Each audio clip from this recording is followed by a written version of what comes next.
Master follow எல்லாம் கேட்ட மாதிரி தான் எனக்கு ரொம்ப முக்கியமான ஒரு தோசை மாஸ்டர். சிலோன் தோசை. சிலோன் தோசை அது எனக்கு வேணும் மாஸ்டர். சிலோன் தோசை தோசை வந்து நான் பாத்துருக்கேன். ஆனா சிலோன் தோசை வந்து வித்தியாசமா இருக்கு. சிலோன் தோசை நிறைய பேருக்கு தெரியாது மாப்ள. சிலோன்லயே தெரியுமாங்கிறது தெரியல. ஆமா சிலோனுக்கு தெரியாதா? சிலோன் தோசை அப்படிப்பட்ட சால்னா தாடா ஊத்து சால்னா ஊத்துறிய மாஸ்டர். சிலோன் தோசை. சிலோனுக்கு சால்னா ஊத்துறிய. உள்ள ஒரு முட்டை கரைக்கிட்டிய முட்டை. அடுத்து அதோட தோசை மாவு. தோசை மாவு. இந்த வெங்காயம் பச்சை மிளகா உள்ள கிடக்குது. கிடக்கு போட்டி. அதெல்லாம் தோசை மாவு சீக்ரெட் ரெசிபியா? ஒரு சீக்ரெட் மசாலா எல்லாத்தையும் சேர்ப்பீங்களோ? அதெல்லாம் இல்ல. நல்லா அடிக்கணும் மெயினா. இது அதான் அடிதான் மெயின்.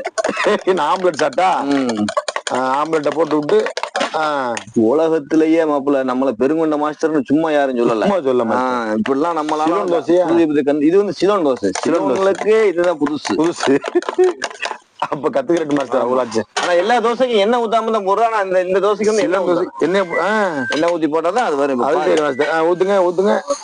ஆஹா மாஸ்டர் அப்படி மெல்ட் ஆகுது மாஸ்டர். சாக்லேட் மெல்ட் ஆகாம மெல்ட் ஆகுது மாஸ்டர். இந்த வெங்காயம் தெரியுதா இல்லையா? செம மாஸ்டர். என்ன மாஸ்டர் முட்டாப்பா மாதிரி இருக்கு மாஸ்டர் பாக்குறதுக்கு. முட்டாப்பா எல்லாம் கலந்த மாதிரி தோசையா இருக்க மாஸ்டர் பாக்குறது. சாப்பிட்டு பாத்துட்டு இப்ப நீ என்கிட்ட கேப்ப இது மாதிரி போடுங்க மாஸ்டர். என்ன அந்த இதா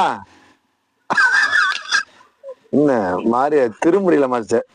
ஓஹோ துளிச்சு விட்டி. ஆனா ஹைஜீனிக்கு தான் மாப்பிள்ள என் கை சுத்தமா இருக்கேன். நான் வந்து அக்குமாருக்கு குத்துன கையில 5 நாட்டுல வந்து நான் ஹைஜீனிக் சர்டிபிகேட் வாங்கினவன். 5 நாட்டுல ஹைஜீனிக் சர்டிபிகேட் வாங்கிருக்கிறேன். ஹைஜீனிக்கா? ஆமா வாங்கிருக்கீங்க. அதே ஒட்டாம எப்படி வருதுண்டு. பெரும்பாலும் தோசை வந்து முடியுமா? தோசை எண்ணெய் ஊத்தி இருக்கணும். எப்படி மாஸ்டர் முடியுது?